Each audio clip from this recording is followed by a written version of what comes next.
जय श्री कृष्ण। एक बार की बात है, राजा उत्तानपाद थे और उनकी दो रानियां थी। एक रानी का नाम सुनीत और दूसरी रानी का नाम सुरुचि था। सुनीत बड़ी रानी और सुरुचि छोटी रानी थी। रानी सुनीत के पुत्र का नाम ध्रुव और रानी सुरुचि के पुत्र का नाम उत्तम था।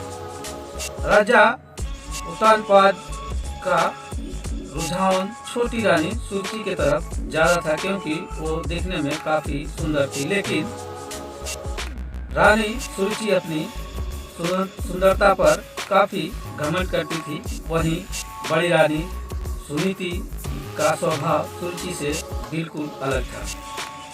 रानी सुनीति काफी शांत और समझदार स्वभाव की थी। राजा का सुरुचि के तरफ अधिक प्रेम देखते हुए रानी सुनीति दुखी रहती थी, इसलिए वह अपना ज्यादा से ज्यादा वक्त भगवान की पूजा अर्चना करते हुए बिताती थी।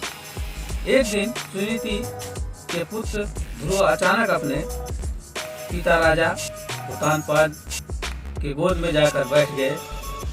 वह अपने पिता के गोद में बैठकर खेल ही रहे थे कि वहाँ छोटी रानी सुरुचि पहुँच गई।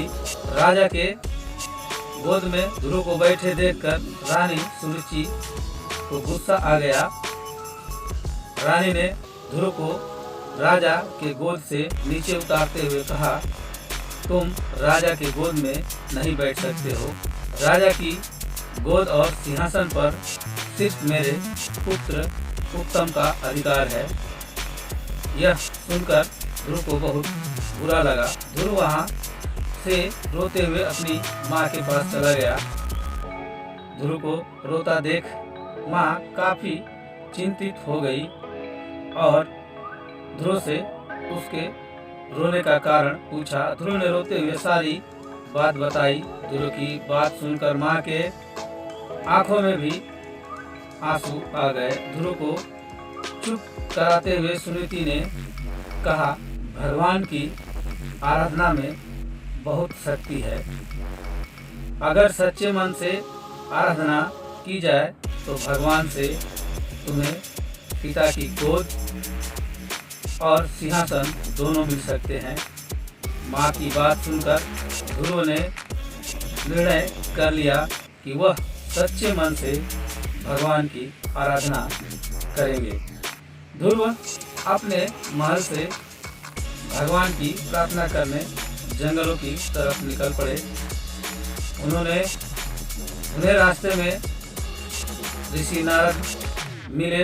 छोटे से ध्रुव को जंगलों की तरफ जाता देख नारद ने उन्हें रोका। नारद ने उनसे पूछा, तुम जंगल की तरफ क्यों जा रहे हो? ध्रुव ने उन्हें बताया कि वो भगवान का ध्यान करने जा रहा है। ध्रुव की बात सुनकर नारद ने उन्हें समझाकर राजमहल वापस भेजने की कोशिश की, लेकिन ध्रुव ने उनकी एक न सुनी। ध्रुव के निर्णय के कारण नारद ने ध्रुव को ओम नमो भगवते वासुदेवाय मंत्र का जाप करने को कहा। इसके बाद ध्रुव जंगल में जाकर इस मंत्र का जाप करने लगे। उधर नारद ने महाराज उत्तानपाद को ध्रुव के बारे में बताया। बेटे के बारे में सुनकर महाराज का मन चिंतित हो गया। वह ध्रुव को वापस लाना चाहते थे, लेकिन नारद ने कहा, ध्रुव प्रार्थना में डूब गया है और अब वह वापस नहीं आएगा। उधर ध्रुव कठोर तपस्या में लगे रहे। कई दिन और कई महीने गुजर गए, लेकिन ध्रुव प्रार्थना करते रहे। इस बीच ध्रुव की भक्ति से प्रसन्न होकर भगवान हरि ध्रुव के सामने प्रकट हुए। भगवान हरि ने ध्रुव को वरदान देते हुए कहा, तुम्हारी तपस्या से हम बहुत प्रसन्न हैं। तुम्हें राज सुख मिलेगा, साथ ही तुम्हारा नाम और तुम्हारी भक्ति हमेशा के लिए जानी जाएगी। यह कहकर भगवान ने ध्रुव को राजमहल की तरफ भेज दिया।